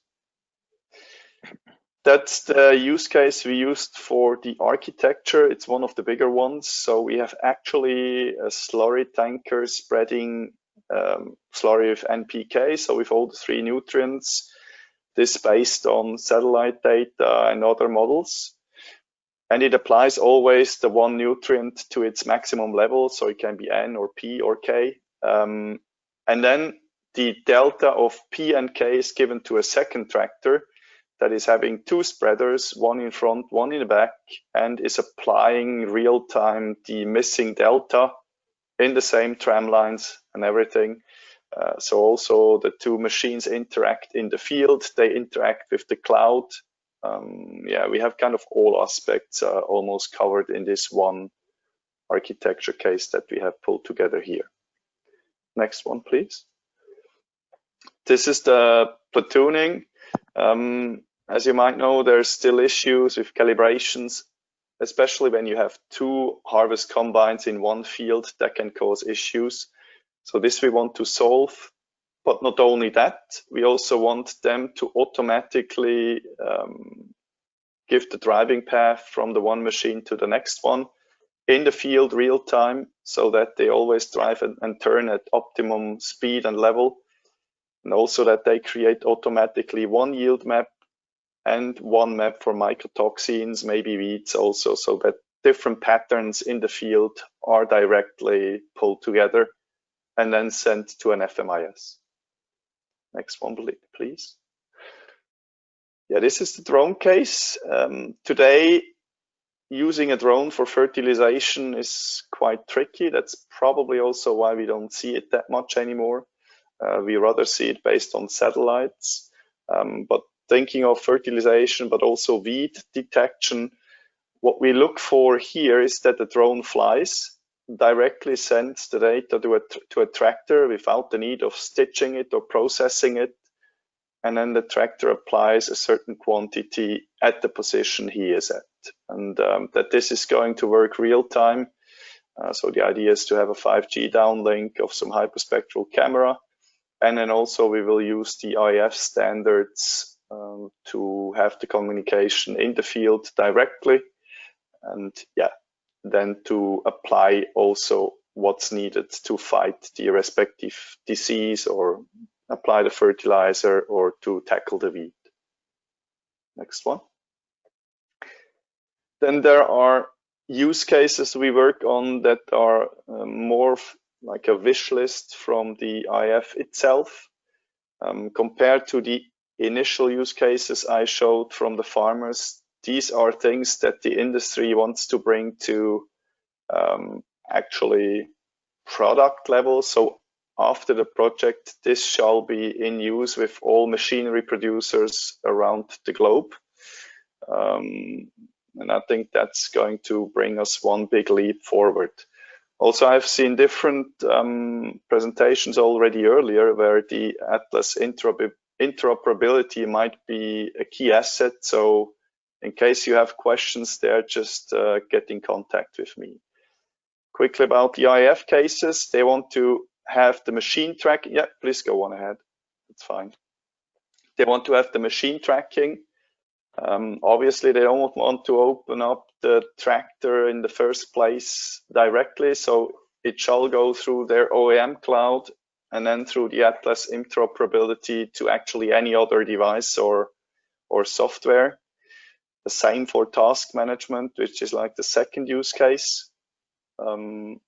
Next slide, please. Then we have in-field sensors where we also are producing a layer. That's also why we have these IoT devices in the field and are working with IoT partners to define the APIs. And then we have field data management, which is a hyperspectral camera or something else that has acquired data that then goes through the data platform to actually any other software. And also for this one, we work on high-speed ISA bus and all the next level technologies that are coming in the next years in the machinery area. So I hope that we really can bring a lot to the next level. A big vision or target, I will call it target, not a vision, a big target of the project is also to make the machinery industry ready for first steps into robotics, so that we are able finally to exchange tasks, to send them to a robot, the robot to act autonomously and to send back the data that is needed. Thanks a lot. So next slide. Thanks a lot. Yeah, that's it from my side. So if there are questions, open to answer. Thank you, Peter. We might take the questions at the end of the session because we are running out of time. I now invite Dr. John Hyland for the presentation of FairShare project, and in the context of the day, John will present us how digital advisory tools and services can be utilized by the community, the advisory community, to respond to challenges of COVID pandemic. John Hyland is a social scientist with many years of experience in social science research. Graduated with a BSc in Applied Physics and an MSc in Environmental Economics and Modelling from National University of Ireland. He attained his PhD from Bangor University in the UK, where he used social science methods to explore issues related to agriculture and climate change. He's working for Chagask in postdoctoral roles in national and European projects as Serere and Skin, for example, and he's the project manager of FairShare project, managing a consortium of 22 different partners from 15 countries. John, you are very welcome. The floor is yours. Thanks, Evie, and thanks for giving me the opportunity to speak about FairShare today. So firstly, FairShare is coordinated by Chagas. As Evie said, I'm the project manager, and my colleague, Professor Tom Kelly, is the coordinator of the project. So FairShare itself stands for Farm Advisory Innovation Tools Realized and Shared. So it explicitly focuses on advisory tools more so than farmer tools. So next slide, please. So it's been kind of mentioned already that there is a digital divide when it comes to agriculture. And this digital divide is a result of many different things, such as demographic attributes related to agriculture, with the median farmer age in Europe being above 55 years. Also infrastructure as well within the European Union. Rural areas typically have less connectivity than urban areas, which impacts digital uptake as well in terms of technologies, as well as many other things as well. So these kind of encompass, challenges related to agriculture, which has meant agriculture has typically lagged behind other industries within the European Union in its uptake of technology. FairShare, by focusing on the advisor, sees the advisor as being the key intermediary between farmers and digital tools. So if you can get the advisor to adopt digital technologies, you're far more likely to get farmers to adopt them. So you can see the digital divide like a river, and like any river, it's hard to get across, and the reasons for this are expense, or at least perceived expense of digital tools, the availability of digital tools, or maybe the lack of awareness of the availability of digital tools, the difficulty in implementing them, the perceived relevance, the understanding of advisors of the digital tools that are out there, the perceived complexity, I mentioned already connectivity, and motivation as well with advisors and farmers. Obviously, you have different cohorts of farmers and advisors, some who are more motivated to adopt digital tools, but many as well who have no motivation at all. So next slide, please. So when we talk about digital tools within the FairShare project, as I said, we focus explicitly on digital advisory tools and what we call digital advisory tools and services in the project, or DATS for short. And you can break these down into 3 different categories: tools that focus on communication, other tools and services that focuses on e-services, and those that focus on an organizational level. So if you think about communication tools, you're thinking about tools that are associated with text, phones, social media, radio, infographics, etc. E-services tools then could be benchmarking, monitoring, such as literature managing, e-mapping, or training and learning. Once we look at the organizational tools, then you're focusing more on tools that advisory services use to engage with their clients. So client billing and client relationship management. So these are the tools that we're typically focusing on in FairShare. So next slide, please. So the project, the whole ambition of the project is, and I alluded to it already, is to really overcome this digital divide and increase the uptake of digital technologies within the advisory community across Europe, but also within the farming community. And that is the end goal, essentially. So I explained why there is a digital divide in terms of demographics, etc. So we're focusing on the most technology advanced farmer, right down to the farmers and advisors who are not engaged with technology at all. So it's really those innovative advisors who use digital tools, but also the advisors that don't as well. So trying to engage with all advisors across the spectrum. What we ultimately hope to achieve is to mobilize advisors to use these tools, to have a greater appreciation of the different tools that's out there, and by doing so, engaging with farmers using these tools. And how we implement to do this is by sharing the different type of tools that are out there across Europe. There is some challenges associated with that. Even though our advisors might have the motivation to adopt tools and to use different digital technologies, they might not necessarily be aware of what's out there. And I mean this in the most broadest context. They might be aware of the different tools that are available, say in Ireland, or that are available through Chagas, but they might not necessarily be aware of the different digital tools that are used throughout Europe in other advisory services and in other contexts, which could be especially useful for them. So next slide, please. So there is really two main facets of the FairShare project. I mentioned, or Evie mentioned already, that there's 22 different partners spread across 15 different countries. And the 2 facets of the project are the user cases and the inventory. So I'm going to focus first on the user cases because it just kind of helps the flow of my presentation that bit more. So in terms of the user cases, what we want to do is different advisory services or groups of advisors across Europe that they'll adopt novel digital advisory tools and services within their own organization. So they're not necessarily adopting, you know, we're not developing new tools per se. We're implementing different tools in new contexts. So they're the user cases, and the user cases, there's 16 within the project, 14 funded outside of the project, and the project is funded to the tune of €7 million, and a lot of this €7 million is allocated towards these user cases. So 30 of the user cases will be funded by €90,000, which is quite considerable, and 10 user cases slightly less. So the external user cases will be subcontracted. They'll have to go through a competitive tender to actually get the funding, but it should address many of the challenges that, you know, many advisory services face, particularly in countries or regions or that aren't that technology advanced, or advisory services that say spend an awful lot of their money, say, on budgets and wages, and have only a small percentage of their budget that's available to develop and adopt new technologies. So that €90,000 would conceivably help them an awful lot. So next slide, please. And the second facet of the project is the tools inventory that we've developed for the project, and this has already begun.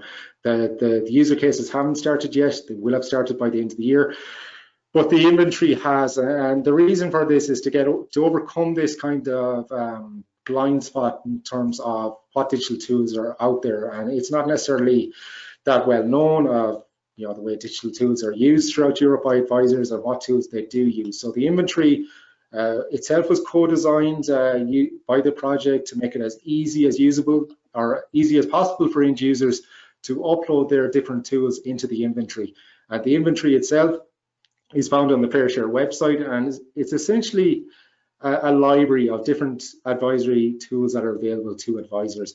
We're not asking people to input, you know, IP sensitive information. It's essentially a way to document and provide information of what tools are out there. And this is, you know, and then you can see what challenges they're used to overcome and what benefits they have as well. So if you're an advisor in a particular country and you're faced with a particular challenge, you can go onto the inventory, see what tools are out there, and maybe, you know, adopt them to your own context. So next slide, please. So in terms of our response as a project to COVID-19, the first big thing we did was we focused on the inventory. And because the inventory, because the virus had obvious impacts in terms of the way that advisors could engage with their clients, we developed a filter that advisors could see what digital tools and services were used more prominently during the virus and during the pandemic, making it very obvious of the use of particular digital tools. Obviously, every digital tool has a particular advantage, but some more so when you can't meet clients face to face. So it added another layer to the project, another layer of usefulness. It engaged, I think, people a lot more. Visitors to the website increased, and also visitors to the inventory itself. The inventory right now, I should say, has 134 digital tools. We're hoping to collect over 200, but it's only been open since January. The project has still another 3.5 years left, so we're well on course to reach that target. But again, COVID-19 has highlighted the usefulness of all digital tools, but particularly digital tools that allow advisors to engage with their clients. So next slide, please. So it was mentioned already about co-design and co-create. Less than 1 minute, actually. Okay, I'll wrap up quickly. So what we did in the project as well was create a webinar to actually document the different digital tools that are available to advisors and available to partners within the project to co-design and co-create solutions together. Because obviously, when you can't meet face-to-face and you can't use, you know, Post-its or whatever, it makes it a lot harder. So next slide, please. And we had this webinar with two other Hedge 2020 projects, Bovine and Liaison. We went through, I think, five different tools that you could use in conjunction with something like Zoom. Pinup.com, which you can see there in the top right-hand corner. ClackSoon, which you can see in the bottom right-hand corner. Make My Persona, Boards, and Kialo. And that was very much at the early stages of the pandemic. I think we plan to have another webinar further down the line, because the more we use online tools in a co-creation and co-design methods, the more we realize how many different types of tools are out there. So that was really advantageous. It highlighted how maybe future in the project, because we have planned many workshops and focus groups, and chances are we won't be able to do this in person. So we do need to think about what tools we could use. But this perfectly fits into the whole objective of the project of using digital technologies. So this is my final slide. Next slide, please. So again, as I said, FairShare has really highlighted the usefulness of digital tools for advisory services. In doing so, the project has increased numbers in terms of visitors to the website, visitors to the inventory, and it's also highlighted as well the way tools can be used to engage advisors with their clients, and also how project partners can use digital tools. So that's it. I'd like to thank you for listening, and if you have any questions, I'd be happy to answer them at the end of the session. Thank you, Evie. Thank you, John. Very insightful presentation. Thank you very much. I would like to invite now Rebecca Lewis from Agri-Epicenter to present us the center as a digital innovation hub and competence center. Rebecca is the new business and proposals manager in Agri-Epi. She's responsible for managing the center's pipeline of collaborative R&D projects from conception to consortium building, submission of applications and project startups. She also works with their membership of farming, agri-tech and food industry members, as well as their technical and business development teams, to develop project ideas that drive productivity and sustainability in agri-food value chains. Prior to joining Agri-Epi, her background was consulting in international agri-food supply chains, spanning all sectors, but especially dairy, livestock, and horticulture. Rebecca, the floor is yours. Thank you. Thank you, Evie. I'll just give a very brief introduction to Agri-Epicenter, kind of who we are and what we do and how we try to support agri-tech innovation. So next slide, please. So a bit of background, we were established in sort of 2016-17 by UK government as one of 4 agri-tech centres that we have here in the UK. The other centres are Agrimetrics, which is focused on big data, CHAP on crop health and protection, and CL, which is the Centre for Innovation Excellence in Livestock. Agri-Epi's remit is on engineering and precision agriculture, so that spans across all sectors of agriculture and all technologies, and we're very much focused on applied agri-tech. So we do sort of overlap with the other centres and collaborate with them. Next slide, please. So our main objectives really are to sort of work with the agricultural industry and agri-tech industry in the UK to try and support the sector both domestically and internationally. We are very much industry-led and try to support industry to develop their ideas and solutions and innovations for the sector, and also to help them to disseminate and get their ideas out into the wider sector towards adoption. So we do get very much involved in knowledge exchange programs and that kind of thing. Next slide, please. So our membership, we're a membership organisation, so that's often the first kind of touch point with the businesses that we try to support. Our membership network is currently, I think, more than 120 different organisations spanning research, technology, both from within and outside of agriculture, farming industry, food processing, retailing. So it really does span the full value chain, and also covers all of the main sectors of agri-food and technologies as well. And we also cover, I should also add there, as well as agriculture, we do cover aquaculture industry as well. So next slide, please. So we have 4 main hubs, which are represented on the map there by the red dots. Up in Edinburgh is our head office, and we also have food technology and aquaculture facilities up there, as well as some space for businesses too. Moving sort of southwards down into the Midlands, our Midlands hub also offers business incubation space, and we have engineering workshops there as well that companies can use for innovation projects or prototyping, and kind of small scale production and innovation.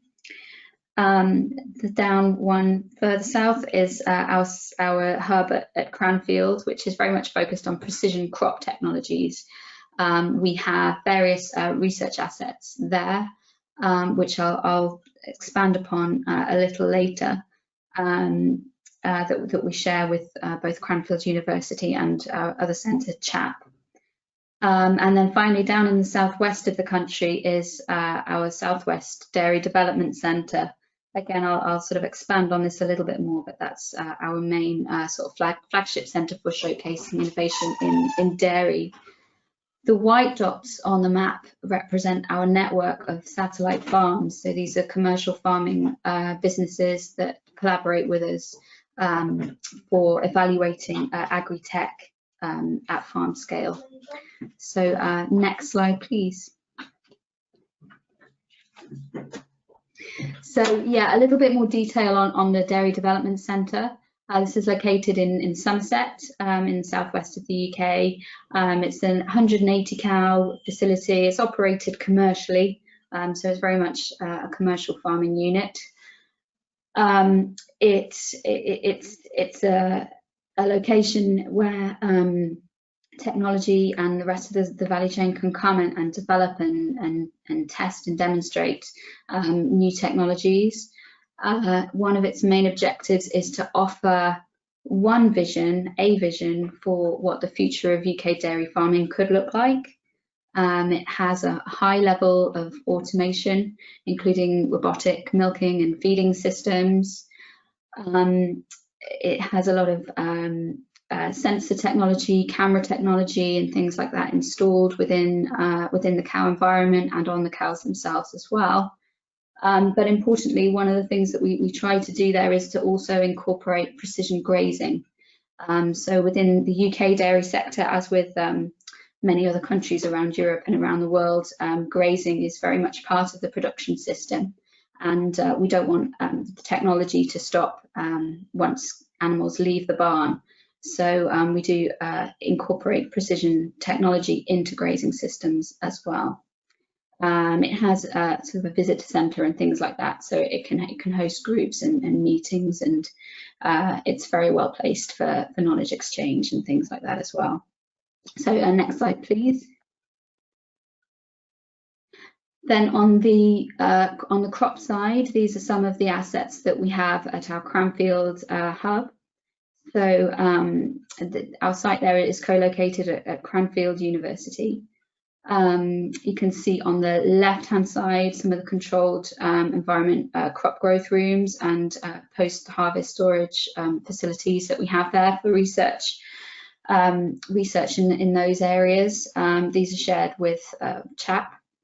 And on the right-hand side is another shared facility there, the glass house. The glass house itself is actually owned by CHAP. It's their asset, but the little white box you can see on the inset in the corner, that's our sensor gantry. So there's a sensor array on there, including sort of hyperspectral and multispectral cameras and various other sensors for crop phenotyping. So at Cranfield we have a lot of facilities for kind of controlled laboratory sort of experiments, but also we have a range of assets that can be then taken out onto farm and very much taken to scale technologies into the field and to farm scale. So next slide, please. Rebecca, you have 1 minute for your next hub and network, please. No problem. Yeah, our satellite farm network I mentioned just earlier. We have this network of farms. As you can see, they're spread across the country, really from north to south. They cover all sectors of agriculture, really, that we have in the UK, both livestock and crop production. and a variety of different farming systems, so different farming environments from upland to lowland, conventional agriculture and organic agriculture as well. So it's quite a diverse network. We very much take a partnership approach with these farms. They have partnered with us to evaluate and demonstrate and to test emerging agri-tech in a real-world commercial farming environment at scale. And again, dissemination, demonstration, and knowledge exchange is really a key part of this. And also, what we try to do is to have kind of a two-way conversation. So these businesses are not just the hosts of research projects, but we're also working with them to identify and try to break down some of the barriers to agricultural productivity on farm as well, and look for solutions using our wider kind of technology network. So next slide, please. So Evie asked me to try to describe how we work with the agri-tech industry to support innovation. So now it will vary from business to business, and they might kind of come on and off this this process at different points. But in general, it sort of follows this kind of process. So membership, as I said, would be one of the first sort of touch points. Through our membership services, we can kind of network businesses together, engage them. We use a key account management basically, so that we ensure that we're understanding their needs and how we can best help them, what their challenges are. We can support with technology development, both with our technical team, also with linking them with other businesses, supporting them to access funding to develop their ideas and solutions. And then validating and evaluating those technologies through our research facilities and assets, through the test beds that we have, and again our technical teams. And then we also get involved with market outreach. So as I said before, the dissemination, knowledge exchange, and demonstration activities, both with farmers and with the wider industry and value chain, food value chain. And we do also try to support the businesses with their commercialization as well. So we offer business incubation services at our main hubs. And we've recently also appointed an investment manager who liaises with the private investor sector, and we're looking to develop more of a support service to help businesses transition from grant funding to private investment, and to source private equity funding as well. So that was a real gallop through. I hope I've made up a little bit of time for you, Evie. Thank you, Rebecca. It was really informative, and thank you for the last slide. It was really what we wanted, also for the FAIRshare project, as well as the SmartAgriHubs, and how we build the bridges between them. Thank you. I now invite Lucy Mather from Knowledge Transfer Network. Lucy works for the Knowledge Transfer Network, where she helps to drive innovation in the UK agriculture, with a particular focus on the livestock industry. KTN is a network partner of Innovate UK. KTN links new ideas and opportunities with expertise, markets, and finance through their network of businesses, universities, funders, and investors. Katie, the floor is yours. You are the last one, so please keep track on time. Thank you. Thanks, Evie. I'll try and keep it brief to allow everyone to go and get a cup of tea after all of this. So, yeah, as Evie said, my name's Lucy Mather, and I work in the agri-food team at the KTN. I specialise in livestock. So next slide, please. So KTN sits within the Innovate UK family, which is funded by BAYES, and we're one of the connecting partners, along with the Enterprise Europe network. Next slide, please. I think there's a bit of a delay. Thank you. Innovate UK was established in part to address a distinct market failure, often referred to as the Valley of Death, where the funding for R&D falls between the concept, which is funded by the research councils, and the commercialisation stage, which is typically funded by private finance. Next slide, please. So to set the scene a little bit more as to where KTN fits into all of this, we're the UK's innovation network. So this means that we help to bring together businesses, entrepreneurs, academics and funders to develop new products, processes and services. The relationships formed, we hope, help to grow the economy and improve people's lives by capturing the maximum value from innovative ideas, scientific research and creativity. Next slide, please. So as a demonstration to the success that these introductions have that we make, around 2/3 of the introductions lead onto collaborations. Next slide, please. So the KTN currently has around 200 staff, and we cover a wide range of sectors from agri-food to robotics and health to transport. So cross-sector collaborations really help to drive innovation. And as an example of this, during the recent month, the agri-food team have been working closely with the robotics team to help address labour issues with fresh produce picking, which have been caused by COVID. So next slide, please. So how do we drive this success? So partnering. So as I mentioned, we have a large database of contacts, so we can help to put you in touch with the missing link in your project. Funding, so we try to keep bang up to date with the current funding opportunities and can provide help with your applications by reviewing and providing critical feedback. We organise an awful lot of events, updating about recent funding announcements and allowing networking to take place. We carry out strategic work such as travel overseas to learn about what other countries are doing and also collaborate with these other countries.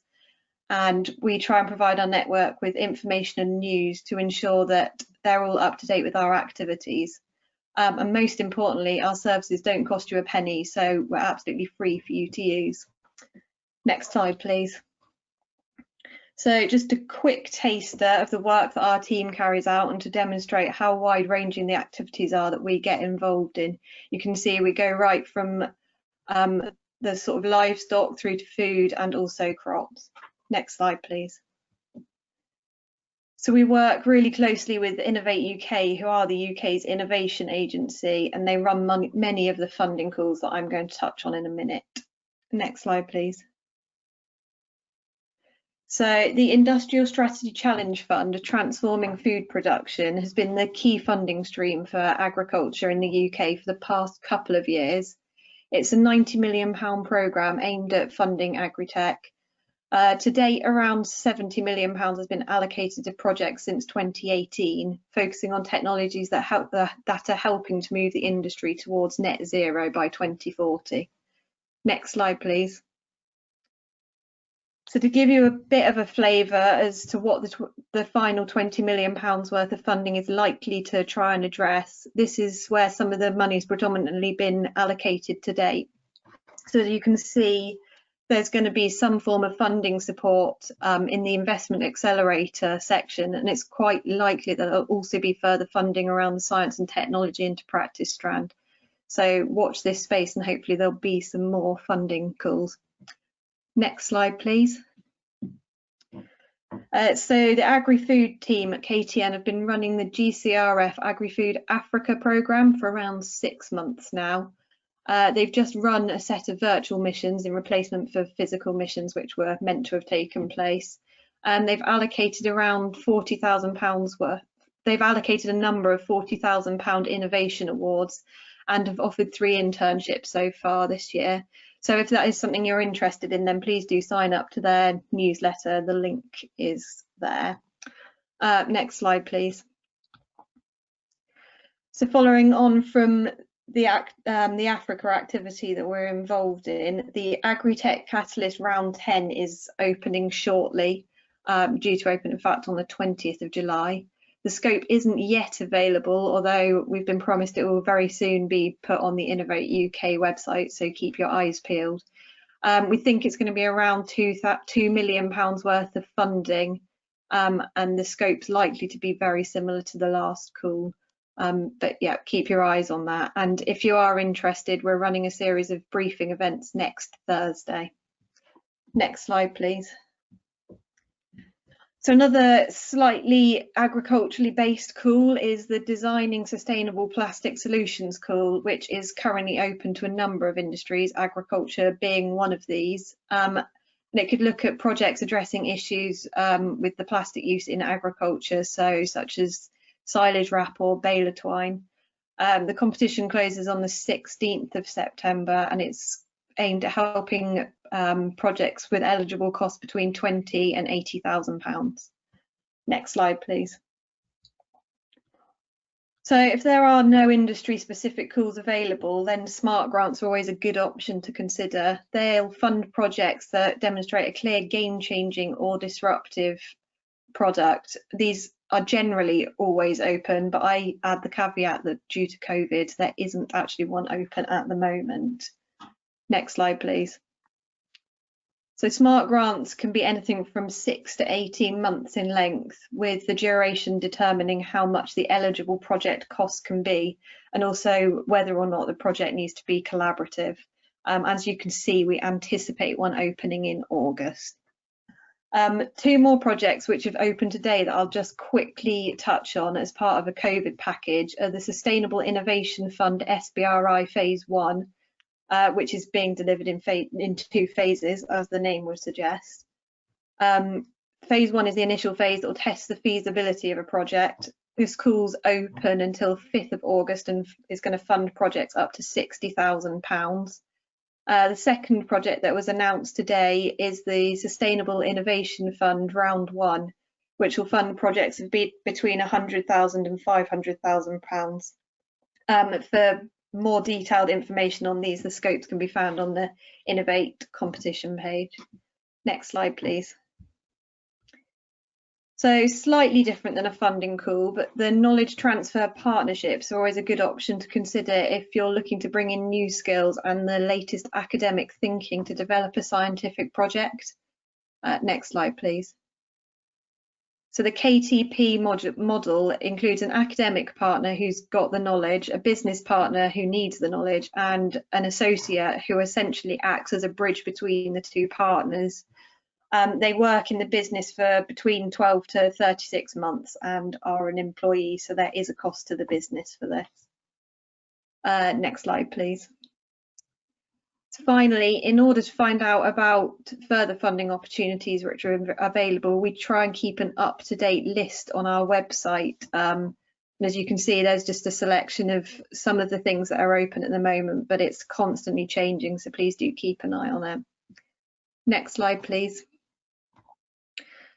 So if you have any questions about any of the funding opportunities or would like any help with applications or finding partners or just to find out about funding opportunities, then please do get in touch. And the best way to keep on top of all of the activities going on is to sign up to our newsletter. Okay.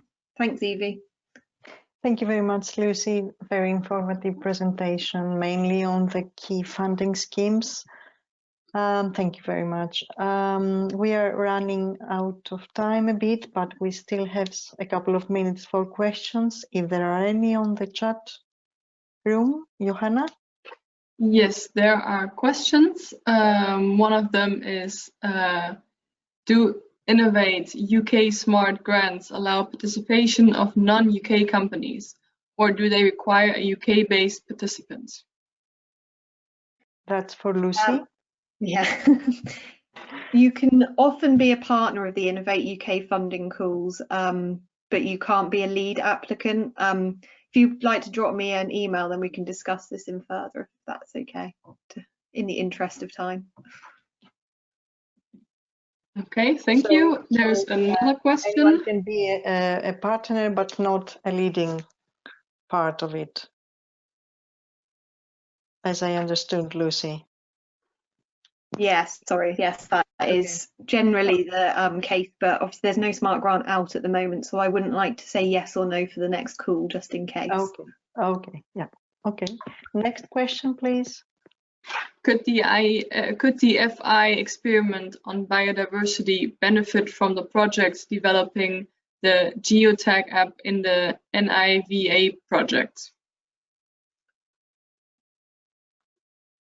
Is John with us to answer this question about the FIE 2?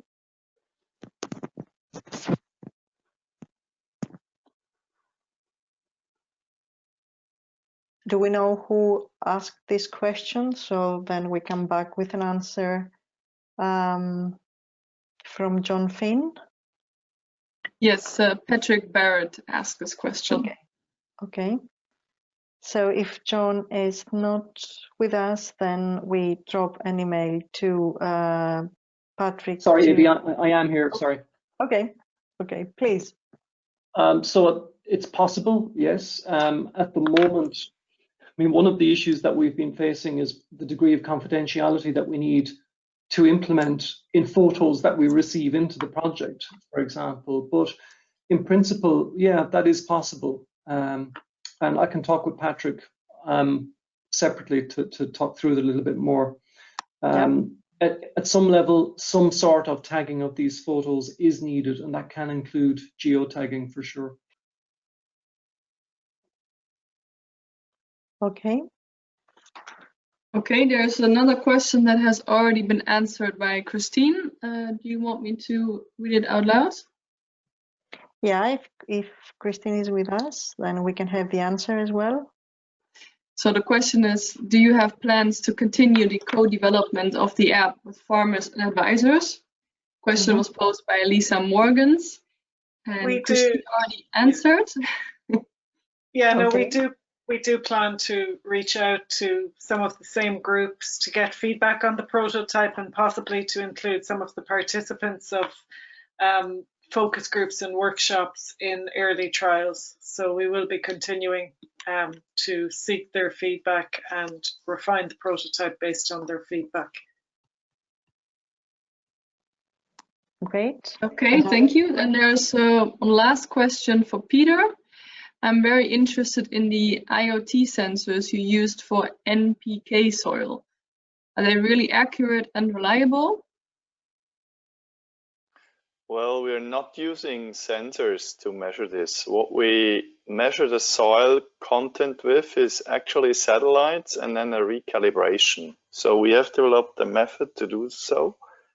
And especially on large fields, we can bring down the number of samples significantly. Usually we need something like 6 or 7 on even a field of 300 hectares. And with this can actually calculate NPK content of the soil at very high accuracy on a 10 by 10 meter grid. So that's actually how we do it. There are no real-time sensors in the soil. What we use is the near sensors on the slurry tanker to then apply the respective quantity. And I mean, those are known. They work nicely for N and K. For P, we have our doubts, but at least they got some certification on it. So yeah, that's the ones we work with. Thank you very much for your answer. Is there any other question to any other presenter? No, that was it. So if there is no question, we can end up our session. Sorry for taking us a bit longer. Thank you everyone for these very insightful and informing presentations. We are going to share them with our attendees, and we're also going to share with them the recording, Johanna, I think. Yes. After the end of this session. Thank you very much. If there is any question or any other issue raised, please contact us, me or Hazel, as regional cluster lead. And also you will have some links to follow in the presentations. Feel free to contact us and discuss on the upcoming open calls and also on the synergies between the projects. Thank you very much indeed. Thank you. And bye-bye. Thanks, Evie. Bye-bye.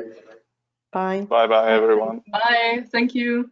Bye for now. Thank you. Bye-bye. Bye-bye. Thank you very much. Have a great day. Thank you.